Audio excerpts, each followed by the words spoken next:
Hello everyone and welcome back to the Dungeon Learner's Guide. Today we're doing something a little bit different. I figured it's April Fool's Day, might as well have a little bit of fun with it. So I went through and I found 15 random cards on Scryfall.com, very similar to how we put together our Commander's Guild decks, and rather than ranking them for how good they are or anything else, I figured let's rank them in how much I think I could take the creatures in those cards in a fight. Now, a little bit of background. I am a pretty average looking dude. I'm just like 5'10", 180 pounds. Haven't really done anything athletic since college, let's be honest. So we're probably a little bit hit or miss, but we have several different categories that we're looking at. We of course have punted straight to the moon. These are the creatures that easy, no shot, I'm just gonna absolutely destroy them. We have probably just a normal human, so I have a shot. I assume that other humans, there's at least like a chance, right? We got the 50-50 category of maybe, I'm not really sure. We have things that would probably step on me. I imagine that if there's Eldrazi or anything like that, probably fall into that category. And then we have not a chance, none at all. These are the things that just would obliterate a normal human being. So we have our cards down here below. I did have to pick them out beforehand, so I have at least seen them, but I did my best to try to ignore them as much as possible and not put any thought into them. So we're going to go through each of them, we're going to see how we do, and let's figure it out. So, first up, we have Irregular Cohorts. This is a tricky one because I think it's two people technically, and they're changelings. So I think we're going to put them in the 50-50 category. I think that that's one that, like, depending on the shape-shifting, depending on the fact that it's 2v1, it's probably not going to go well, but I'd like to imagine there's a world in which it's not absolutely terrible. So next up, looks like Pack Rats. Pack Rats, punted to the moon. They're just rats, right? Like, I get that there's a lot of them. However, I would like to argue that I don't think even a horde of rats could handle a person, but although then again, we did have the Black Plague, which, primarily caused by rats, so maybe there's something with that, who knows. Next up, we got Feral Ghouls. Nope, not a chance. I will be honest with that one. I think I have zero shot against a Feral Ghoul. I think they just obliterate me. They're like zombies, right? They're not actually zombies, but they're like zombies. So it's this idea of something that's never going to run out of energy, it's never going to get tired, it's just going to chase you down. And I do not have the best cardio in the world, I will admit to that. So I think Feral Ghouls, no, we're not getting there. Graveblade Marauder, I think that's just a human. I think we got a shot with anything that's at least relatively human. I think that that's one that's also very tricky because obviously they're a trained warrior and I am not. So I think that that's one that have a shot, but I would be very surprised if I do wind up winning it, but it's at least better than some. We got the flies down here. Let's see. I don't like mosquitoes. This is a giant mosquito. So I think in this case, rather than me stepping on the bugs, I think they're stepping on me. Because that sounds awful. I'm not gonna lie to you. That sounds like an absolute monstrosity to run across kind of out of nowhere. So I think those things would just ruin my day. The Primeval Spawn. I realized that there is now a flaw in my list because this thing would in fact step on me. It is giant, but I have zero chance. I think we put it in the not a chance category because this thing is the size of like a skyscraper. Like, I'm not dealing with that. That thing is gonna come out of nowhere. It's gonna be a problem, and it's like a Tarrasque in D&D. It's just something that, like, could people deal with it? Maybe. However, I do not think I am those people. We got the Untamed Kavu.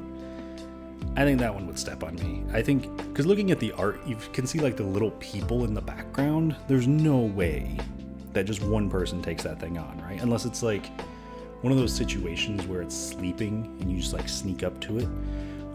But again, I realize that involves a lot of skills that I probably do not have. I know I sneak up on my wife accidentally and scare the crap out of her a lot, but I don't think I'm exactly stealthy.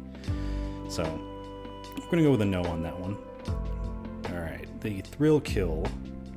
I mean, this is a trained assassin, right? Like, I get that it's humanoid and could definitely be considered just a normal human, but that's a trained assassin. That is someone I will not even see coming. Although, if we're being honest, if we're putting it in the step on me category, I know some of you are going to get the wrong idea about this assassin, and I don't blame you, but yeah, I think that's where that one goes. Tin Street Dodger. It's a tiny little goblin, punted to the moon, no second thoughts. That thing is gone. You can see in the art, there's like a regular sized human that is just running around. Nah, that thing doesn't get to run around. You just kick it, gone. Sad Robot.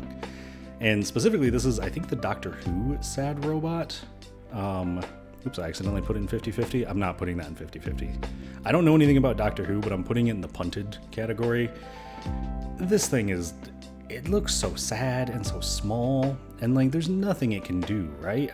Again, I don't know the lore of Doctor Who. Maybe this thing's actually a monster in disguise, as many things in Doctor Who are.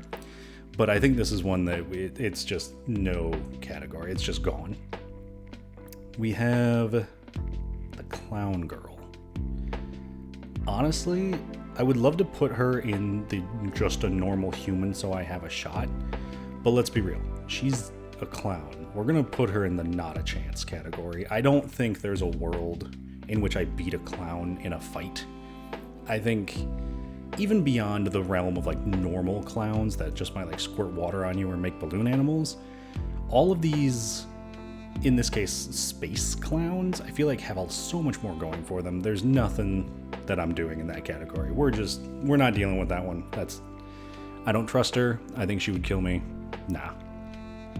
Next up, this is a human, right? This is just like a normal human. I think I could take that one. It's like druid, kind of generally nature-y. I imagine that there's, again, some level of background and training in dealing with some sort of combat, but I think I could handle that. The skeletons. I think skeletons go in the 50-50 category. Oops, that is the step on me. I do not think the skeletons would step on me. I think I had a shot against the skeletons. I think that one depends on what is around. Because I imagine that skeletons, obviously there's no real world equivalent, but skeletons, like, they're not held together with muscle or sinew or anything like that. I imagine if you just like hit them with a hammer, they would shatter, just like explode into little pieces and bones fly everywhere. So if you're just swinging like a random sledgehammer around, you probably handle the skeletons, right? Like that seems doable. It seems not impossible. Next up, we have Mogis. Yeah, no, not a chance. Like what you want me to do against something called the God of Slaughter? No, that's not a chance. Not even gonna step on me. It just obliterated. Like, you would think about fighting this thing and it would kill you in your mind. There's no shot. And last but not least, Loot. Punted. Punt him straight to the moon, past the moon. He's going all the way. This little thing. What can it do? Like, it can't do nothing. It is the tiniest little creature. And I'd like to imagine that it's got some cool mind powers and maybe it's like super fast or something, but no, it's just like, it looks like a football. You could very easily just send it. So I think I'm happy with that tier list. I'm trying to decide if I want to like rearrange. I think the answer is probably yes. Like, I think Loot is most puntable, right? Like, he is like the puntable. And then I think probably the robot. And then we can leave the rat and the goblin. Humans, we'll put this one higher up. I think that the Marauder probably has better training. I think I could probably do a better chance against the skeletons. Step on me, I think those are probably right. And then not a chance. Honestly, controversial opinion, I would be more scared of Clown Girl than I would be Mogis. Mogis is cool. Mogis is terrifying. But if you go face to face with a god, you're like, oh yeah, I'm gonna lose. You go face to face with a clown, anything could happen. There's no way of knowing what's gonna happen. So I think this is how I'm gonna end our list here. I would love to know down in the comments if you have a differing opinion, and if for some reason this is something you guys enjoyed watching. I would be happy to do this again. I don't know if there's an easier way to figure out which creatures it would be, but I had fun doing this and it felt like a fun little April Fool's Day video. So thank you all so much for watching. Let me know your opinions, and if you would like to also try out this same tier list, I will make sure to put the link to that as well. So thank you all so much for watching, and I'll see you on the other side of the Dungeon Learner's Guide.